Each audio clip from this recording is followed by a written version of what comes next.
अमरावती जिल्ह्यात 1.5 महिन्यांपासून सतत पाऊस अतिवृष्टी होत असल्याने शेतांचे तलाव झालेले आहे। पिकांमध्ये पाणी साचले, त्यातच वहिवाटीच्या पाण्यात रस्त्यांमध्ये सर्वत्र चिखल झालेला आहे। आता सोयाबीनचा हंगाम सुरू होणार असल्याने शेतकऱ्यांची चिंता वाढली। परतवाडा शहरालगत 15 वर्षापूर्वी निर्मित देवमाळी ग्रामपंचायतीला अचलपूर नगरपालिका क्षेत्रात समाविष्ट करण्यास बुधवारी झालेल्या ग्रामसभेत ग्रामस्थांनी प्रचंड विरोध दर्शविला। यावेळी नकार देणारा ठराव पारित झाला। अमरावती जिल्ह्यात सेवेत कायम राहणे व पदोन्नतीसाठी शिक्षकांनी शिक्षक पात्रता परीक्षा टीईटी देणे व उत्तीर्ण होणे अनिवार्य असल्याचा निर्वाळा सर्वोच्च न्यायालयाने दिला। यामुळे राज्यातील 6 लाख शिक्षकांच्या नोकरीवर गंडा तर येऊ शकते, पदोन्नती गमवावी लागू शकते। यामध्ये जिल्ह्यातील हजारो शिक्षकांचा समावेश आहे।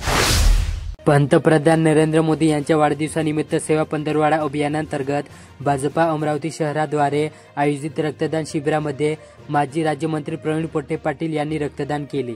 यावेळी भाजपचे सर्व पदाधिकारी व कार्यकर्ते उपस्थित होते। धारणी तालुक्यात स्थानिक दिवाणी व फौजदारी न्यायालयात 13 सप्टेंबर रोजी राष्ट्रीय लोक अदालतीचे आयोजन केले होते।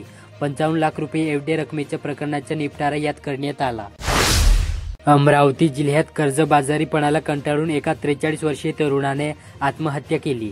नजीकच्या कोठारा येथील बाबूसाहेब कॉलनी येथे तो प्रकार घडला। श्रीकांत अण्णासाहेब काळे असे मृतांचे नाव आहे। श्रीकांतने 2 वर्षापूर्वी काही कर्ज घेतले होते, मात्र ते तो भरू शकला नव्हता। अमरावती जिल्ह्यात साक्षगंध झाल्यानंतर एका तरुणीवर नियोजित वराने शारीरिक बळजबरी केली, मात्र त्यानंतर वाग्दत्त वधूची फसवणूक करत त्याने दुसऱ्याच मुलीशी मेतकूट जुळवले। येवदा पोलीस ठाण्याच्या हद्दीत एका गावात ही घटना घडली। येवदा पोलिसांनी 16 सप्टेंबर रोजी रात्री आरोपी विरुद्ध बलात्काराचा गुन्हा दाखल केला। चिखलदरा तालुक्यात संपूर्ण मेळघाटातील विविध भागात कुठे वाघाच्या तर कुठे बिबट्याच्या हल्ल्यात 2 वर्षात 6 आदिवासींना ठार केल्यानंतर आता गोट्यात शिरून पाळीव पशूंची शिकार होत आहे। सोलना नजीक मोसोंडी लोणजरी येथे 2 महिन्यात 7 तर अलीकडच्या 7 दिवसात बेल गर्भवती मोशी हिंस्र पशूंनी ठार केले। अमरावती जिल्ह्यात मालवाहू वाहनाच्या धडकेत मोपेडस्वार महिला बँक कर्मचारी ठार झाली।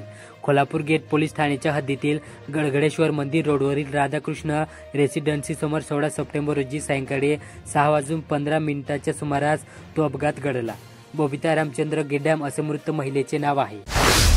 अमरावती जिल्ह्यात गेल्या 24 तासात चिखलदरा, वरुड, नांदगाव, खंडेश्वर, चिरखेड, कुर्हा व सरमसपुरा पोलिसांनी 6 जणांच्या आकस्मिक मृत्यूची नोंद केली। यात एकाचा जत्रा डोहात बुडून मृत्यू झाला तर दोघांनी विषारी द्रव्य प्राशन केले।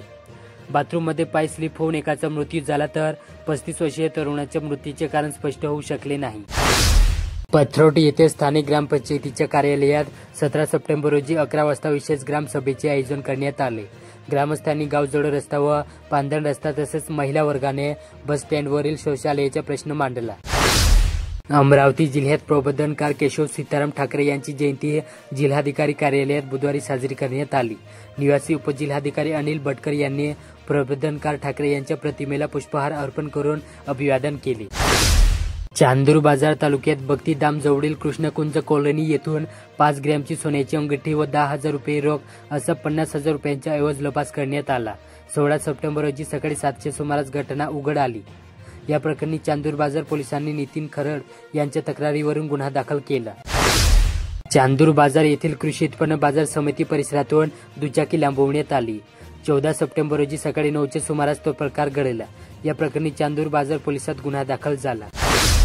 शिरसगाव कोसबा येथे करजगाव जवळच्या मैदापूर येथील सागर शिरबाते यांच्या मालकीची दुचाकी त्यांच्या राहत्या घरासमोरून लपास करण्यात आली। 11 ते 12 सप्टेंबर दरम्यान हा प्रकार घडला। या प्रकरणी शिरसगाव कोसबा पोलिसात गुन्हा दाखल झाला।